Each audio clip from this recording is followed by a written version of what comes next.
브렌트유가 배럴당 106달러를 찍었습니다. WTI는 95달러를 돌파했고요. 전 세계 석유 물동량의 21%가 지나가는 호르무즈 해협이 막혔습니다. 사람들은 지금 기름값 오른다, 물가 오른다, 난리입니다. 언론도 마찬가지입니다. 유가 폭등, 에너지 쇼크, 겁을 주고 있죠.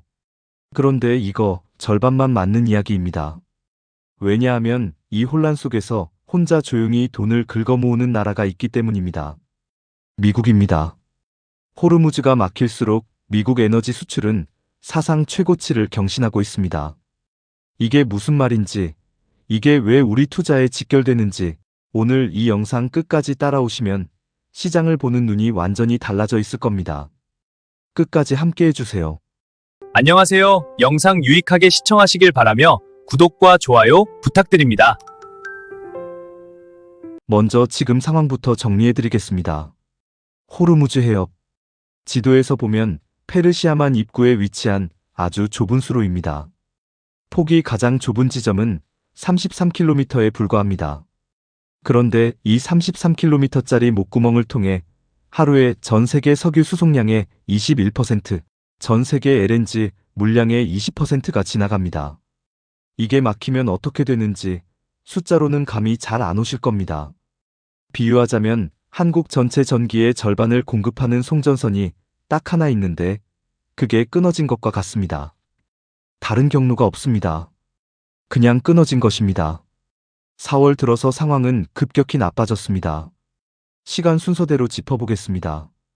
4월 2일 해사신문이 최초로 경고했습니다. 호르무즈 봉쇄가 장기화되면 유가 200달러가 현실화될 수 있다고요. 그 당시만 해도 시장은 반신반의했습니다. 4월 14일 뉴스일이 보도했습니다.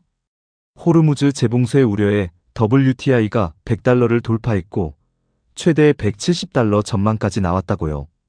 이때부터 시장이 흔들리기 시작했습니다. 4월 20일 국제신문 보도입니다. 호르무즈 재봉쇄가 현실화되면서 국제유가가 하루에 7% 반등했습니다. 단 하루 만에 7%입니다.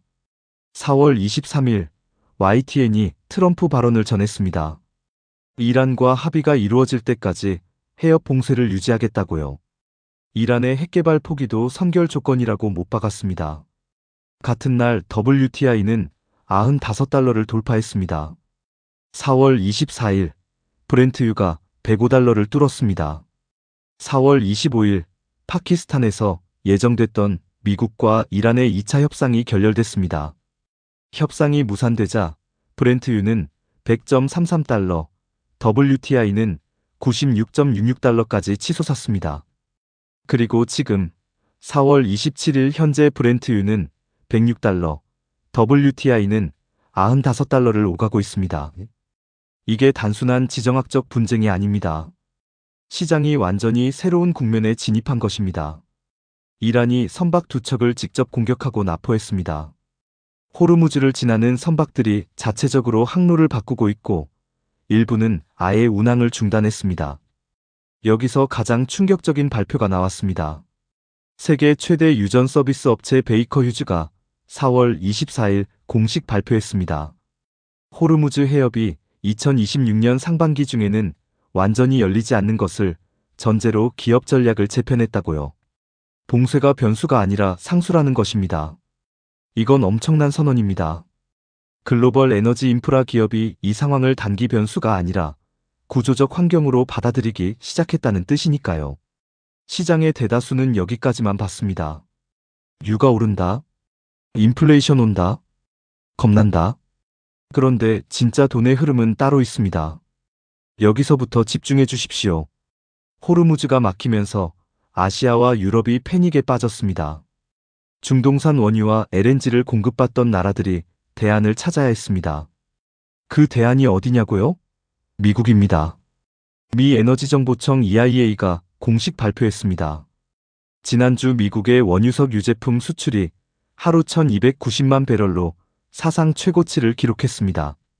3월에서 4월 사이 아시아향 미국산 원유와 LNG 물량이 전년 대비 약 30% 증가했습니다. 생각해 보십시오. 중동이 혼란에 빠질수록 미국 에너지 기업들은 더 비싼 가격에 더 많은 물량을 팔고 있는 것입니다. 이걸 파이낸셜 뉴스는 반사이익이라고 표현했습니다. 그런데 저는 이게 반사이익이 아니라고 봅니다. 구조적 전환입니다. 비유하자면 이렇게 생각해 보십시오. 동네에 마트가 두 개 있습니다. 하나는 중동산 마트, 하나는 미국산 마트입니다. 그런데 중동산 마트에 화재가 나서 문을 닫았습니다. 손님들은 미국산 마트로 몰려가는데 미국산 마트는 물건이 한정돼 있으니까 가격을 올려도 팔립니다. 그것도 역대급으로 팔립니다. 이게 지금 에너지 시장에서 벌어지고 있는 일입니다. 그리고 이건 이란과 미국이 합의를 해도 쉽게 되돌아가지 않습니다. 베이커 휴즈가 말한 대로입니다.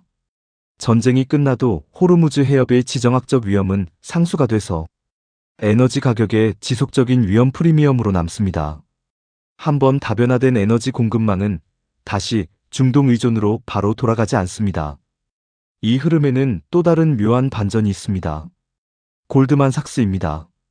골드만삭스는 3월 말에 긴급 수정을 했습니다. 호르무즈 사태 장기화를 이유로 2026년 브렌트유 연평균 전망치를 기존 98달러에서 110달러로 대폭 끌어올렸습니다. WTI 가격도 3월 98달러, 4월 105달러로 상향 조정했습니다.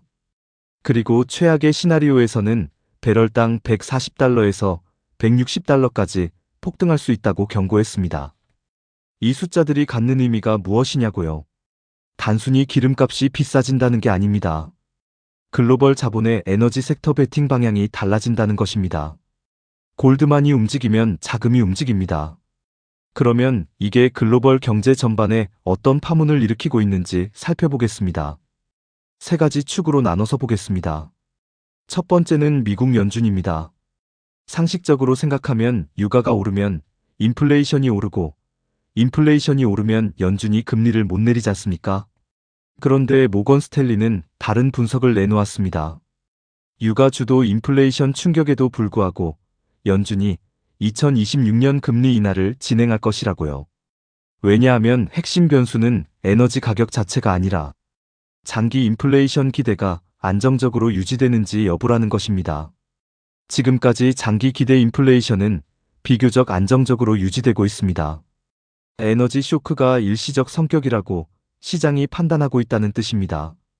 모건 스탠리는 연준이 2026년 하반기에 25bp씩 두 차례 인하해서 정책 금리를 3.0%에서 3.25% 범위로 낮출 것으로 예상했습니다.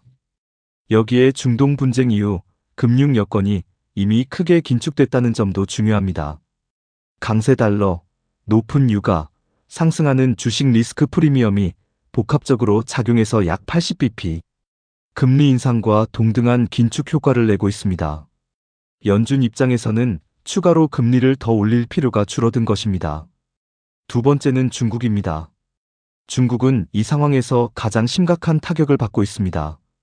중국은 하루 원유 수입량의 절반가량을 중동에서 들여옵니다.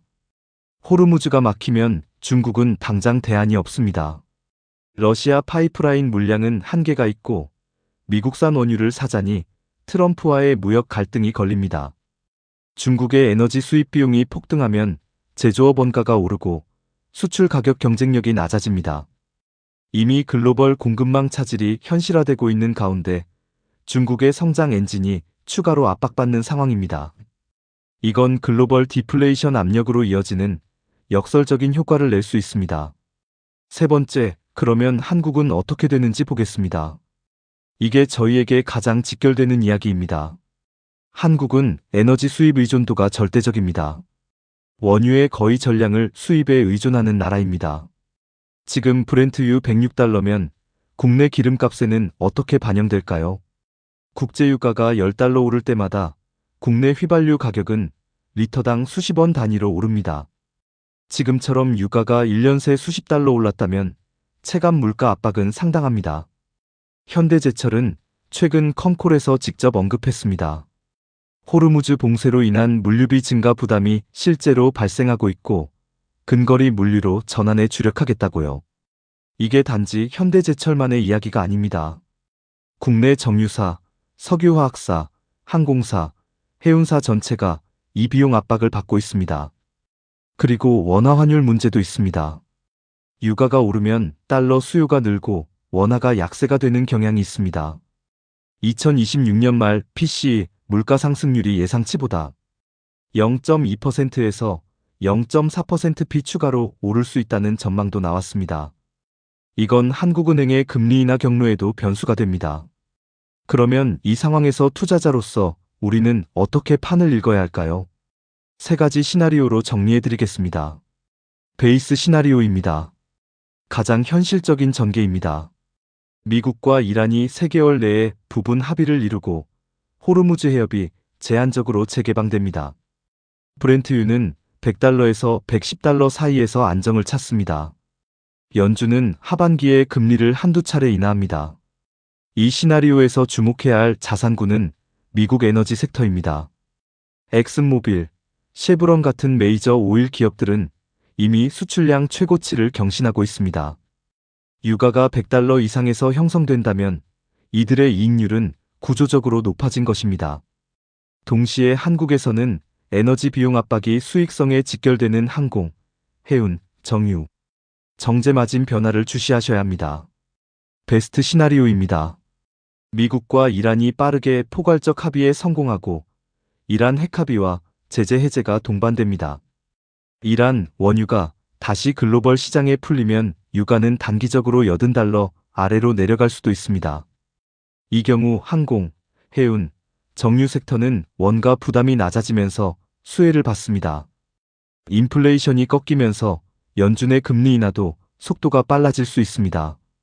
성장주와 채권이 반등 모멘텀을 얻는 구간입니다. 워스트 시나리오입니다. 협상이 완전히 결렬되고 군사적 긴장이 추가로 격화됩니다. 골드만삭스가 경고한 140달러에서 160달러 구간으로 유가가 진입합니다. 이 경우 글로벌 스태그플레이션 공포가 현실화됩니다. 인플레이션이 오르는데 성장은 꺾이는 최악의 조합입니다. 이 구간에서는 에너지 기업, 방산주, 금을 비롯한 안전자산, 달러가 방어 역할을 합니다. 반대로 에너지 수입 의존도가 높은 신흥국 통화, 항공, 정유, 소비재 섹터는 직격탄을 받습니다. 물론 투자의 최종 판단은 본인의 몫입니다. 지금 어떤 시나리오가 더 현실적인지는 4월 27일 기준으로 미국과 이란의 협상 재개 여부가 가장 큰 변수입니다. 오늘 핵심 인사이트 3가지만 꼭 기억해 가시기 바랍니다. 첫째, 호르무즈 봉쇄는 단순 유가 문제가 아닙니다. 글로벌 에너지 공급망의 구조적 재편 신호입니다. 베이커 휴즈가 상반기 봉쇄를 상수로 전제했다는 건 이 이야기가 단기로 끝나지 않는다는 뜻입니다. 둘째, 이 혼란의 최대 수혜자는 미국 에너지 섹터입니다. 에너지 수출 사상 최고치, 아시아양 물량 30% 증가, 공포를 돈으로 바꾸는 메커니즘이 지금 작동하고 있습니다. 셋째, 연준 금리와 원화 환율이 연동된다는 점을 잊지 마십시오. 유가 상승이 인플레 기대를 자극하면 한국 금리 경로에도 변수가 됩니다. 이 두 가지를 동시에 보는 눈이 있어야 제대로 된 자산 배분이 가능합니다. 자본주의는 위기를 이용하는 사람과 당하는 사람으로 나뉩니다. 오늘 내용이 조금이라도 시장을 보는 눈을 넓히는데 도움이 되셨다면 구독과 좋아요 부탁드립니다. 다음에도 진짜 돈이 되는 인사이트로 찾아오겠습니다. 이 영상은 투자 권유가 아닙니다. 경제 흐름을 이해하는 데 도움을 드리려는 영상이고 실제 투자 결정은 본인의 판단과 책임 하에 하시길 바랍니다.